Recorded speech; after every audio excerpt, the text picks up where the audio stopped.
Jom sama-sama kami. Caranya mudah. Hanya klik join button. Terima kasih. Satu keadaan yang realiti, kadang-kadang tuan-tuan kita rasa benda tu betul dah. Kita tengah duduk semayang, telefon bunyi. Semua orang sakit hati bila tengah duduk semayang, tiba-tiba keluar lagu tak tuan-tuan, tak tuan-tuan, rumah marah. Keluar lagu pelik-pelik ataupun keluar kalau ringtone biasa saja pun semua akan stres. Dan baru-baru ni di Masjidil Haram, imam di Masjidil Haram, tak tahu pagi tu sabda Imam Sudah siapa dia, tengah duduk semayang ada bunyi handphone di belakang. Selesai bagi salam Imam Sudah sekali-kali dia kata, barang siapa yang tadi sedang salat yang tidak tutup telefonnya, kamu segera taubat kepada Allah. Sebab salat kami semua tadi terganggu disebabkan daripada telefon yang kamu bunyikan tadi. Allahu Akbar. Ini ambil berat semua dalam bab tu. Walaupun benda tu nampak biasa, bunyi telefon, tapi ada orang yang dia rasa benda tu betul, dia tegur pula dengan cara marah.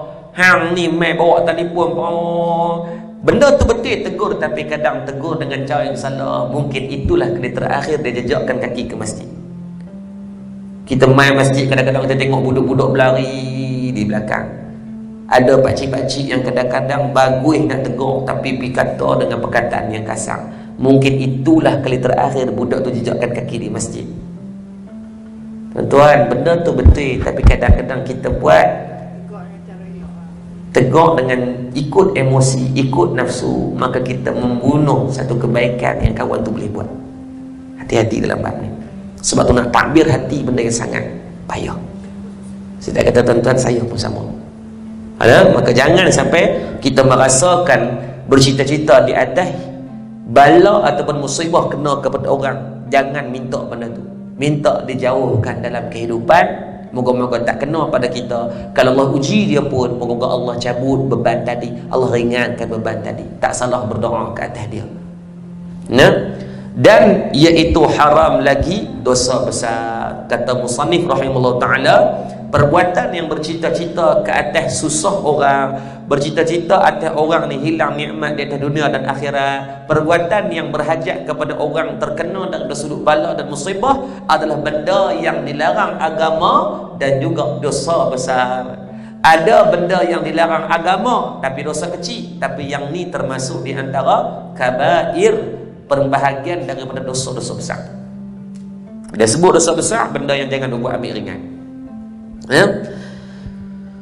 Bahkan adalah ia satu penyakit yang besar daripada segala penyakit hati. Dengki merupakan benda yang paling besar dalam penyakit hati. Kerana bila adanya dengki, dia akan main dalam semua benda yang lain. Dia akan datangnya penyakit tabakhut, benci kepada orang. Dia akan mendatangkan namanya batu api, dia kira nak bagi pecah belah orang. Sedangkan dia bukan sahabat apa pun, tapi ini namanya dengki. Sabda Rasulullah sallallahu alaihi wasallam, al-hasadu ya'kulul hasanati kama ta'kulun nar al-hataba. Ana rawahu Abu Daud, hadis daripada Abu Hurairah radhiyallahu anhu. Artinya, dengki itu memakan ia akan segala kebajikan. Ini saya kata tadi ni, bila main daripada penyakit dengki, dia akan makan, menghilangkan, terhijab habis semua amal yang kita lakukan. Seperti memakan oleh api akan kayu api. Seperti mana mudahnya api yang menjilat daripada daun-daun yang kering dan kayu-kayu api. Kita longgok sampah, cuba ambil kayu-kayu kering, cuba ambil daun-daun kering, mudah ke tak dia makan? Mudah. Kalau letak kayu yang basah, maka dia akan memakan masa ataupun mungkin terpadam. Tapi letak kayu yang kering ataupun gambaran tamsilan yang disebut adalah daun yang kering, maka tersangat mudah hapus dari sudut benda yang kita bakar. Sama macam amalan. Nak bakar amalan senangnya, dengki kepada orang, buat khianat pada orang. Nak buat apa ya? Ni tuan-tuan nak boleh main mengaji ni, mujahadah ni. Nak datangnya, mengantuknya, letihnya, macam-macam ni, lapar perut ni. Lalu tengok ayam mineral ni pun nampak sedap macam leci dah, dengan lepak ayam ni. Tiba-tiba datang satu perasaan dengki, berseronok dan bercita-cita, berkehendak di atas susah kepada orang lain. Habis amalan kita. Nak bangun semalam buat qiyamul lail, mengantuk, tuan letih yang amat ni, duduk dalam bilik ayak menengung dekat 10 minit. Ambil wudu, buat sembahyang tahajud, buat sembahyang taubat, buat sembahyang hajat, wirid, minta Allah ampunkan dosa kita. Tapi di siang harinya kita kata dekat orang.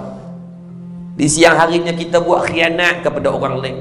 Tuan-tuan, kita bimbang amalan yang dilakukan tadi habis macam mana Nabi sebut, lajunya seperti mana hilangnya kebajikan, seperti daun yang kering dimakan oleh api. Atas dunia, dalam syarikat kita boleh buat audit. Kita tengok hujung tahun nanti kita buat perbentangan audit, kita cek, accountant akan cek mana kekurangan, mana kebocoran, mana ketirisan, mana penyelewengan, dia boleh detect. Duit keluar banyak mana, masuk banyak mana, dia boleh detect mana masalah dia. Tapi dalam kehidupan kita tak ada buku audit. Kita tak ada buku rekod yang setiap tahun kita akan buat pengesahan terima ataupun tak terima amalan kita. Melainkan pakat-pakat kena ambil sebagai arti baru, manda dan nafsahu, muhasabah di atas diri sendiri. Penyakit hati tetap akan ada kepada semua manusia. Sebab hawa nafsu ada dengan manusia. Tuan-tuan nak buang tak boleh. Tetapi moga-moga semua dapat mendidik dan mentadbir dengan jalan yang baik. Semua ada musuh dan ada kawan. Tuan-tuan baiklah macam mana pun, tetap ada orang tak suka. Tuan setuju? Tuan-tuan jahat, lagi ramai orang tak suka. Kita hari ni yang duduk dalam ni, ada orang yang hari ni bermasalah dengan kita, dan tak ternafi kita pun ada masalah dengan orang. Cuma persoalan dia sampai bila. Kita tengok dalam kitab Syama'il Muhammadiyah, ketika mana Abdullah Al-Jadali radhiyallahu anhu datang bertemu dengan Sayyidatina Aisyah radhiyallahu anha.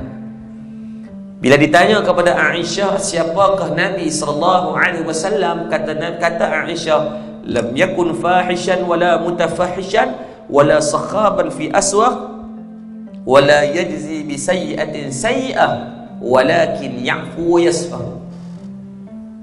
Di antara akhlak Nabi, kata Aisyah, wala yajzi bi sayyi'atin sayyi'ah, Nabi SAW tidak sekali-kali akan membalas kejahatan dengan kejahatan, walakin ya'fu yasfah, dan Nabi SAW suka memaafkan orang. Kalau kita fikir macam ni, tuan-tuan, saya mati, tuan-tuan mati, orang kita bermasalah bukan mati. Hati yang bentuk mana kita nak buat bertemu dengan Allah? Moga-moga lah, insyaAllah. Sebab tu kita yang masih ada mungkin yang terbeban dengan masalah hati, kita marah ke orang sampai bila persoalannya. Kalau kita duk terbeban dengan masalah tu, duk rasa biar ustaz lagi tak selesai, saya nak tuntut di akhirat, padan aku. Kita nak syafaat Nabi, tapi dah nak syafaat Nabi dengan hati keadaan sekarang ni, agak-agak boleh dapat tak syafaat tu? Jawapan yang semua boleh jawab termasuk saya. Kita nak pergi minta, wahai ya Rasulullah, kurniakanlah kami syafaatmu ya Rasulullah. Sedangkan ketika tu dah kita baca dalam hadis Nabi sebut dah, di bentangan mahsyar Allah akan bentang semua benda yang kita lakukan, daripada kecil-kecil benda sampai sebesar-besar benda.